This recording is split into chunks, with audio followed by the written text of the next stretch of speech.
Welcome everybody. Today we are going to do a NephU podcast. I'm Dr. Laura Frank. I'm one of the medical science liaisons for Otsuka Medical Affairs. And today I am joined by Misty Nason. She is a certified specialist in renal dietitian, and she's also a certified dietitian. And she's our subject matter expert in nutrition and chronic kidney disease. Misty, I'd like to welcome you this morning, and we will be discussing the future of healthcare beyond 2020. How are you doing this morning? I'm doing fantastic. Thank you for inviting me here. I'm excited to talk with you this morning. Well, great. So we just wanted to get your perspective and really understand from the point of view of you being a subject matter expert for us, some perspectives in the healthcare landscape. And I was just wondering, first and foremost, how has your practice changed over the past 6 months? Yeah, that's been an interesting journey for sure the last few months and the light of COVID. And personally and professionally, I've learned quite a bit. I have two perspectives. I have my private practice, and then I also work in a dialysis clinic. So I can speak to both of those and also give how that affected the patients as well. In private practice, it was really interesting. Everything was going quite smoothly. My schedule was full. And then it felt like one day everything kind of came to an abrupt halt. And then I was on the phone rescheduling patients and trying to navigate that. At that point, I did not have telehealth actually in my private practice. It was definitely a goal of mine by end of year, but honestly was not in a big hurry. I had not had one patient yet request a virtual appointment. So at that point, I was giving people the opportunity to be on a waiting list for telehealth and that they would be seeing quicker telehealth or schedule out in the future face-to-face. And at that point, majority of people requested a face-to-face, even though did not know that time frame. And it could be 2 or 3 months down the road. But that just spoke to me at that point. People were not as familiar with virtual appointments. They were not as comfortable with seeing their healthcare professional behind a screen.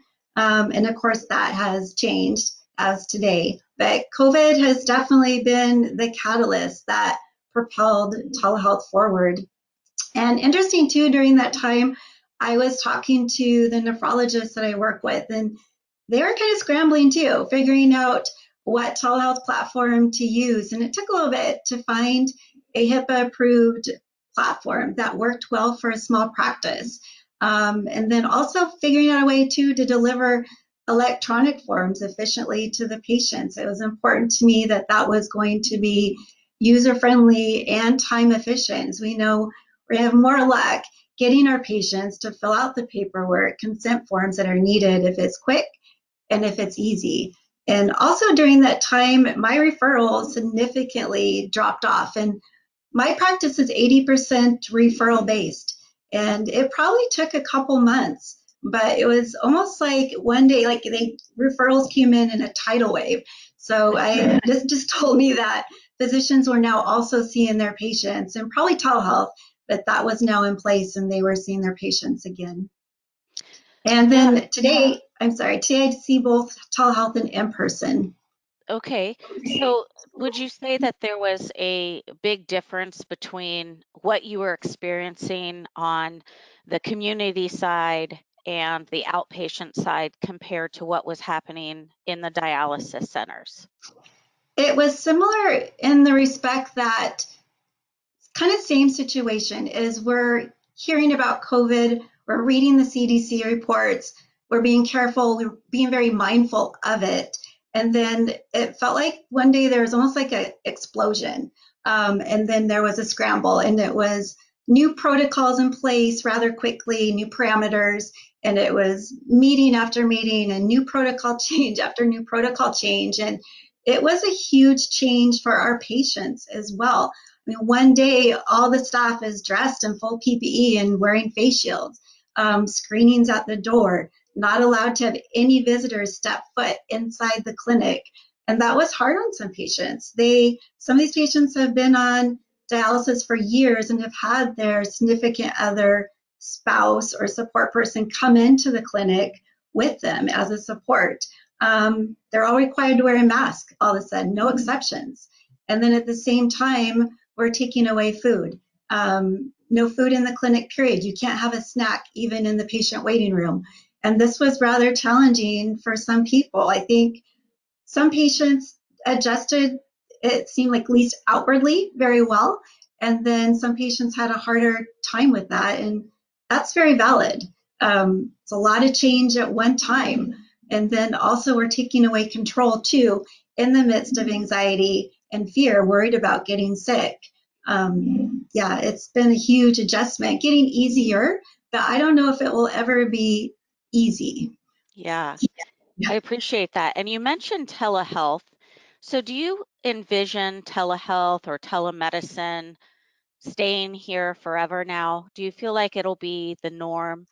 And can you give us a little perspective of the patient-reported outcomes and whether or not the patients prefer virtual interactions or do they actually prefer face-to-face interactions?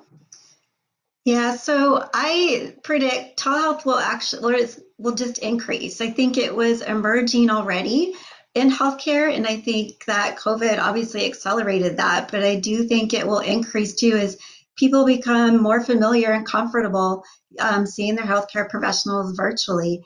I think it's here to stay.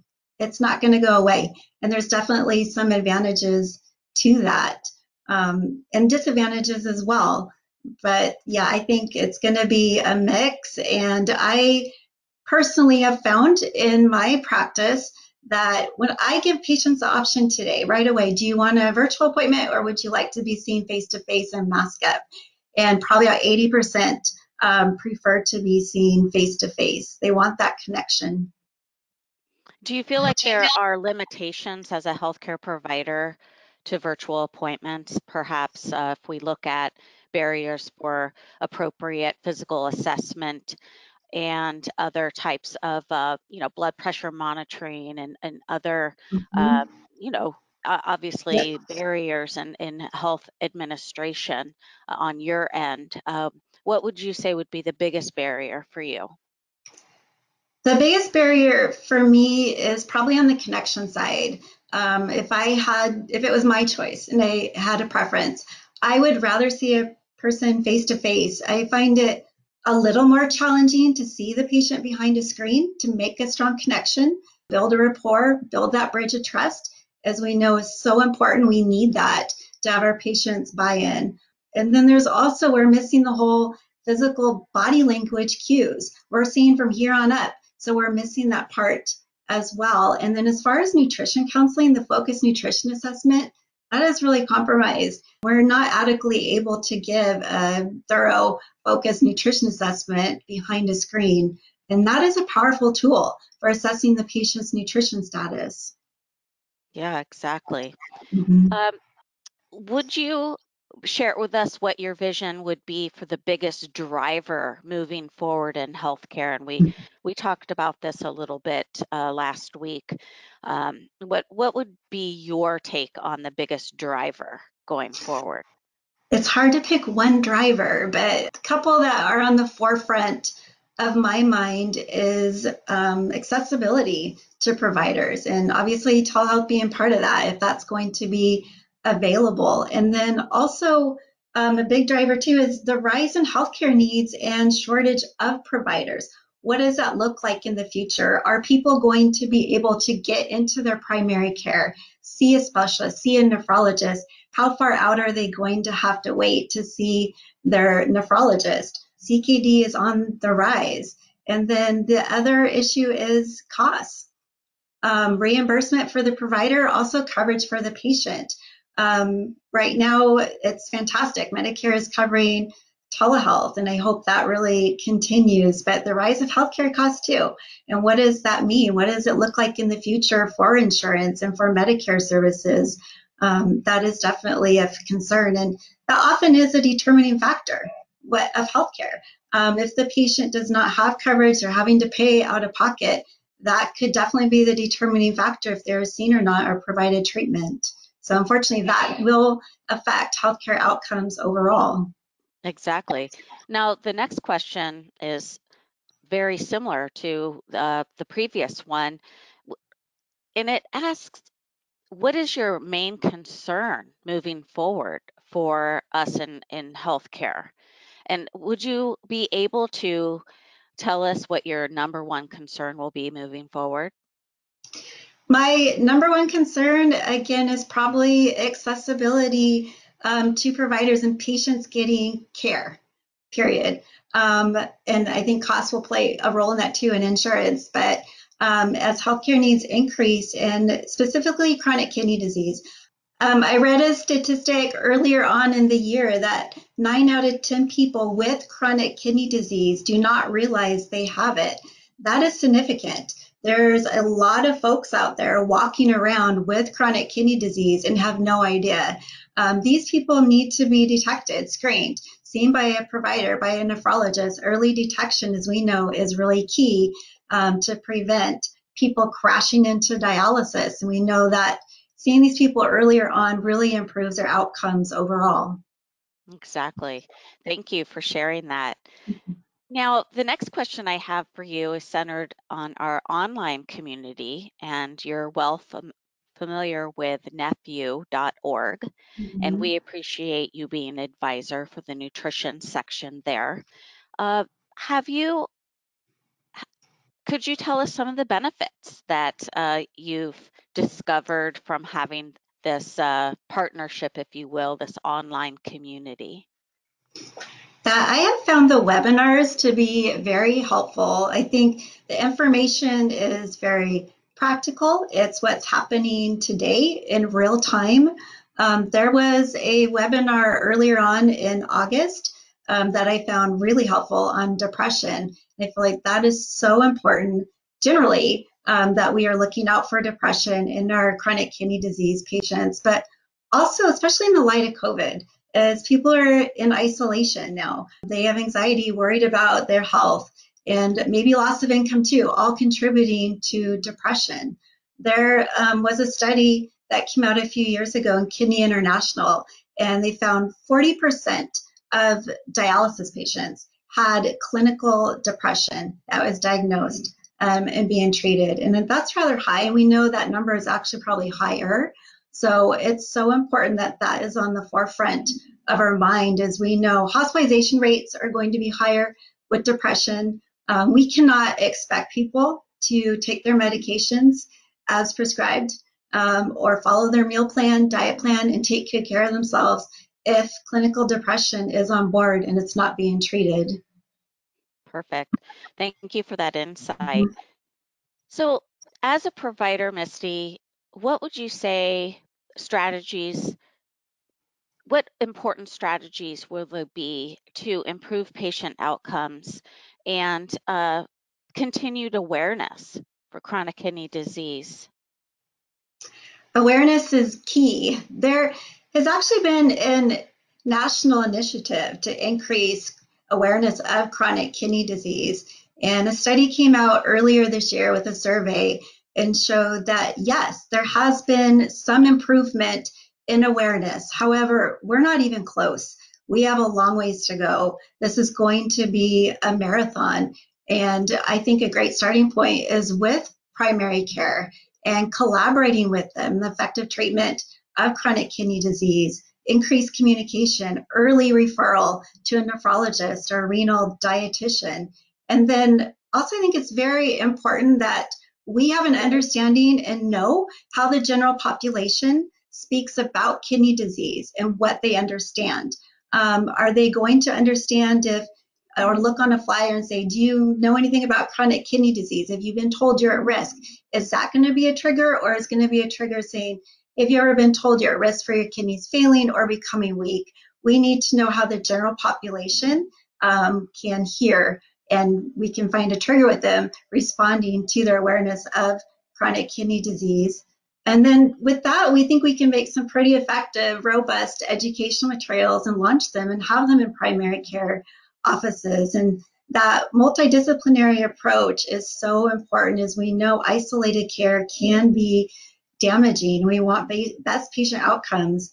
Also being creative, innovative, like NephU, webinars out to all multidisciplinary team physicians, getting that awareness out, and also to the general public as well. And boots on the ground too, using pre-med students, dietetic students to go out and give short talks. They're perfect for those situations. Community centers, whether it's church groups, businesses, but on chronic kidney disease, what are the risk factors? Do you have any of these risk factors? If you do, you really need to be seeing primary care and asking to be screened. And really, that should be evaluated on an annual basis. So we have some work to do. Yeah. One of the areas that you emphasized last week when we spoke uh, is the educational level of our Mm-hmm. pamphlets and how Mm-hmm. important it is to target individuals at all levels. And you said Yeah. something very important that I'd like you to reiterate, and that was you'd like to see more pictures. You'd like to Yes. see that a picture has 1,000 words, and that we need to have that uh, that patient Mm-hmm. educational level at an appropriate level so that they understand what we're trying to tell them. That is so important. I think for all, that means all education levels, income levels, ethnic backgrounds. But yeah, if we give a pamphlet or information or an advertisement on the web that's full of words, that is not going to be as effective as fewer words, bullet points, and pictures that are going to be more stand out and for the person to retain. I have found that to be so key. Giving a patient a piece of paper with a bunch of words on it is not nearly as effective as pictures. Having that visual is definitely so important. And you also emphasize the importance of cultural competency, and Mhm. I really appreciate that wisdom as well.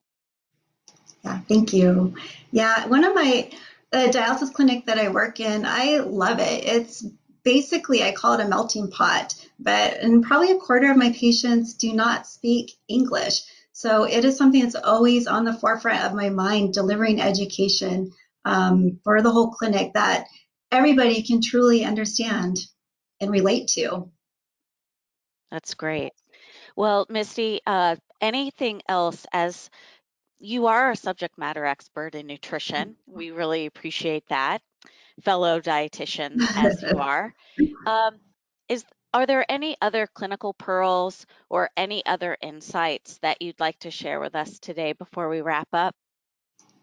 Yeah, as far as, especially with COVID going on and through this pandemic, what has really been interesting for me is taking a shift on, of course, nutrition care is so important, but I have learned to focus also on accessibility to food, as that has been an issue in food insecurity. That has definitely been one topic that I always address with my patients is screening for food insecurity, where they have access to food, where they're grocery shopping, what's happening if they have adequate finances for food, and how to get them those resources first. Is we can't expect patients to eat clean, whole foods and follow their meal plan if they don't have accessibility to those foods in the first place. So honestly, the last few months, sometimes that is my starting point with them. Perfect. Thank you for that Mhm. perspective. Okay, well, I think that wraps up our conversation today. We so appreciate your input and your Thank insight you. and your subject matter expertise. Thank you again. Thank you.